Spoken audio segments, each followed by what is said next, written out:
na miaka iko napita, atuende kumwanzo, tuko na kwenda ni kumwisho ya maisha ya kila mtu na mtu. Ndio kwa maana inafaa kutira attention. Kuzobelea hatari kunaleta msiba.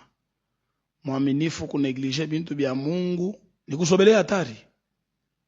Kwa sababu kumbele huku kuko maevenema mbili tena ya msitusho. Kuko kuya kwa Yesu kisha kuko lufu. Hivi bintu bide bitetu surprendre. Hakuna mtu anayua siku, hakuna mtu anayua saa yako ya kufwa na siku yako ya kufwa, na siku Yesu atakuya na saa Yesu atakuya, hakuna mtu anayua. Or sheba minifu bile bintu biwili njobi kunitusukuma kujiprepare. Bapagano abayuwa kile kitu beko naishi paka hivi, banakulia bukale, banalewa, banasharatika, banafanya maaffaire. Maybe bintu bide biteba surprendre.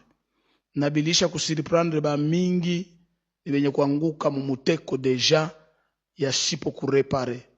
Kuko erere ingine unaweza kurepare, erere ya kufuya muzambi iko irreparable. Hautatengeneza kata. Kuna kuisha unapatikana. Tutafundisha tu mashiko hii. Porque